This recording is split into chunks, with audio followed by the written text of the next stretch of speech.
اگرو دا کلیپ لږ وګورئ په دې سټایل درته زه بیا باس کوم. هغه تیمرګړي بېلما د تالاش حرامي ته پته نه لګي هغه تیمرګړي بېلما د تالاش حرامي ته پته نه لګي مولوي صاحب نن چې کوم الفاظ تا استعمال کړي دي نازي دا الفاظ تا استعمال کړي دي د دومره علم باوجود ته افلاطون نه یې ته یو انسان یو د میتیازو او د غلو ګوډې ته په دې ملک چې وخت تېرې ته به خبره په هغه لیول کې کم لیول کې چې ستا د شان سره ښایي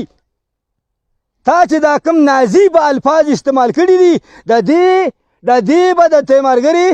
ناران خلک دی زه په تیمرګره فخر کوم تیمرګري والا زمونږ د تالاش نه م ښه دي او ډېر ښه دي خو زه بیا خپل تالاشی نه منم چې یاره هغه به د هغوی په خپو به پرېوځي او د هغوی نه به معافي غواړېږئ مونږ له به د دې خبرې جواب راکړې.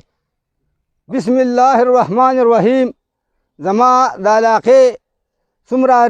اورېدونکي وروڼه چې عزتمن ټولو ته زما د طرف نه د زړه د خلاصه السلام علیکم قبول وي. نن تاسو ته پته ده چې داسې یو سړی راچوت شوی دی او هغه به څه مسله راغلي تیمرګره کې یا د ملا په چینجز به راغلي یا به په هر څه شي هغه د قوم او دغه خلکو خپله څه تنازع وي خو دا تنازع چې راځي نو دا په منځ کې څه پوینټونه وي هغه تنازع حل کېدی شي خو هغه سړي ته دومره سرکشه کېده نه دي پکار او دومره هغه ته خپلې خپې د صادر نه بار نه دي پکار چې هغه ډېر په مزمت حالاتو سره مطلب دی د تالاش او د تیمرګري بېعزتي وکړي. دې سړي چې کم دی داسې الفاظ استعمال کړي دي چې د تالاش او د تیمرګري یعنې د اوس او بېغیرته او مهنس خلک نو دا سړی څه شی دی دا څوک دی زه خو لاول دې میډیا باندې دا خبره کوم چې د دې سړي نه دې تپوس وشي او که تپوس نه شي نو موږ داسې کسان یو چې د ده نه تپوس کولی شو خپل تپوس به د ده نه وکړو خو دا خبره چې کومه ده دا د ټولې علاقې ده او د ټول امت مسلمان او بیا د ټول مسلمانانو ده او بیا د ټولې علاقې د پښتنو د غیرت ته نو تاسو ټول پښتنو له په دې خبره باندې غیرت پکار دی او راچوتېده پکار دي چې د دې سړي نه تپوس وکړئ د دې خبرې. باقي زمونږ چې کومه وزیر اعظم دی عمران خان دی نو هغه زمونږ په دوو دریو خبرو باندې خوښ دی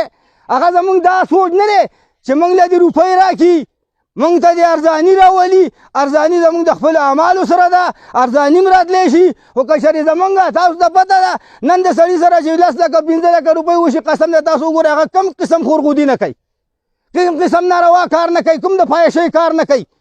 موږ ته پاره مسلمان دپاره د سره نه ډېره روپۍ نه ده پکار ولې چې دا زموږ دپاره عذاب دی لہذا زموږ مشر چې کوم دی هغه زموږ داسې مشر دی چې هغه د دشمن مخې ته د امریکې مخې ته د انډیا د صدر مخې ته د امریکې د سر ټرمپ مخې ته چې کوم باز کوي کوم واز کوي نو هغه د حضرت محمد صلی الله علیه وسلم باقاعده نوم علي او په هغې باندې خپل باز کوي او هغه ورته وایي چې دا زموږ لار ده او دا حقه ده تاسو خپله کوئ او موږ به خپله کوو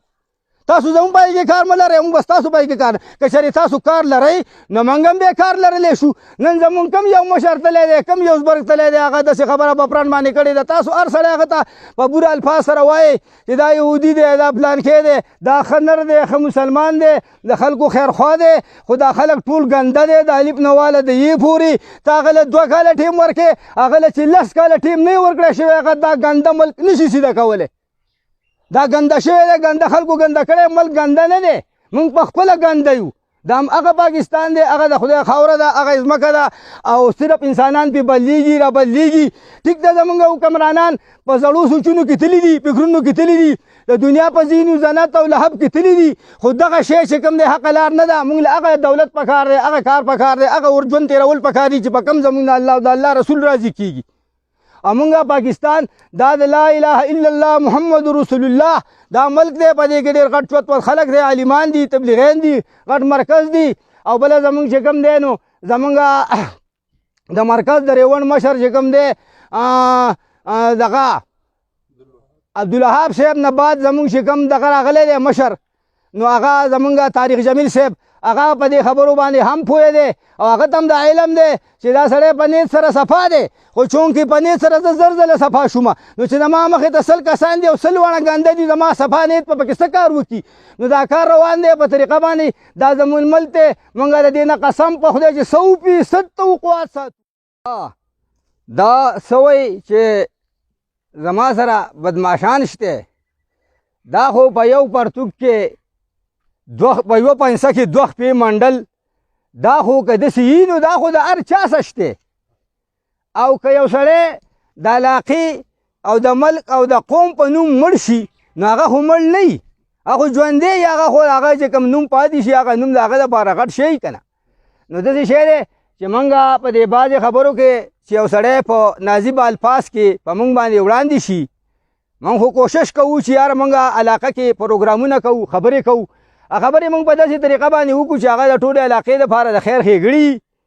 هغې کې موږ ته څه پیدې ضرورت نشته هلته موږ مسلمانان یي موږ که سوچ کوو نو موږ به د په طریقه د پیغمبر سوچ کوو د هر یوې خبرې نه موږ وایو چې یاره که زموږ په دې علاقه کې زموږ په خوله باندې څه د خیر ښېګړې خبره راشي نو دغه زموږ دپاره د پیدې ده او موږ دغې ته پیدا وایو نور د دنیا څه کاروبار یا څه پیسو ته دغه ته پیدا نه وایو او موږ یریږو نه موږ د قوم دپاره قسم په خدای چې قوم خبره وي د ذات خبره نه وي د هغې دپاره موږ د هېڅ چا نه یېرېږو موږ که په هغې کې مړه شو نو مړه نه او موږ به د قوم خبره د همیشه دپاره دقسې پرنټه چوتوو او هغې به باقاعده وضاحت دې قوم ته کوو چې څوک داسې نه وایي چې زه نه یم خبر موږ بیا خبروو